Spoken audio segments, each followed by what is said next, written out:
आज अगर मैं आपसे ये कहूं कि अब से कुछ ही घंटों में रुपए या फिर करेंसी का इतिहास बदलने वाला है, तो शायद आप यकीन नहीं करेंगे, या फिर आपको यह भी लग सकता है कि नोटबंदी जैसी घटना फिर से हो सकती है, आप डर जाएंगे।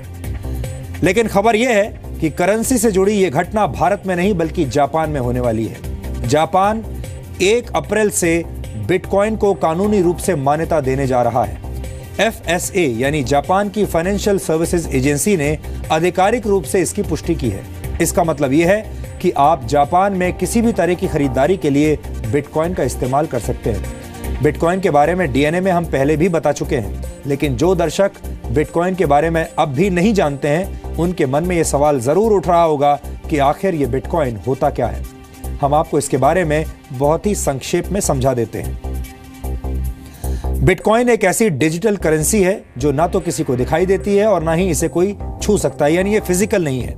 आपको ये जानकर हैरानी होगी कि जिस करेंसी को कोई देख नहीं सकता, कोई छू नहीं सकता, वो दुनिया की सबसे मूल्यवान करेंसी है, क्योंकि बिटकॉइन के एक सिक्के की कीमत आज की तारीख में करीब 68,000 रुपए है।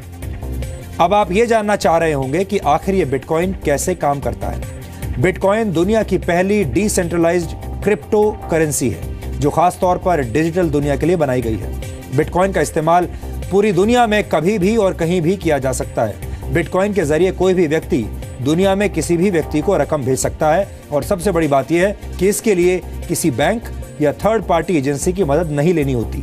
यानी आप जो पैसा किसी को भी भेजना चाहते हैं, उस पैसे को सीधे अपने बिटकॉइन वॉलेट से दूसरे व्यक्ति के बिटकॉइन वॉलेट में ट्रांसफर कर सकते हैं।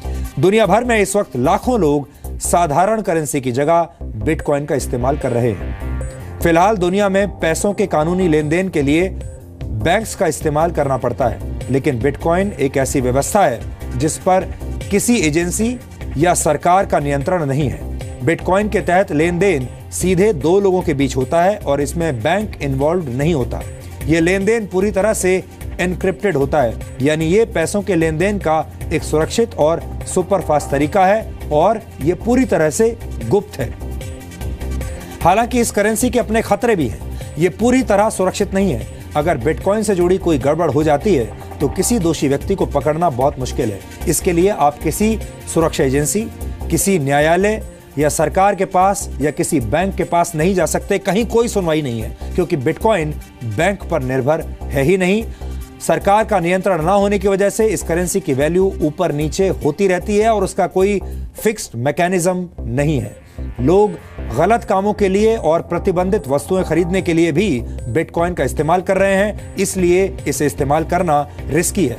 और दुनिया भर की कई सरकारों और बैंकर्स ने फिलहाल इसे कानूनी मान्यता नहीं दी है। तो ये जो इसके खतरे हैं वो भी हम आपको बता रहे हैं। 6 साल पहले जब बिटकॉइन शुरू हुआ था तो उसकी कीमत सिर्फ 6 रुपए थी, लेकिन प्रचलन में आने के बाद ज्यादा से ज्यादा लोग इसे खरीदने की कोशिश करने लगे और बिटकॉइन की कीमत लगातार बढ़ती चली गई।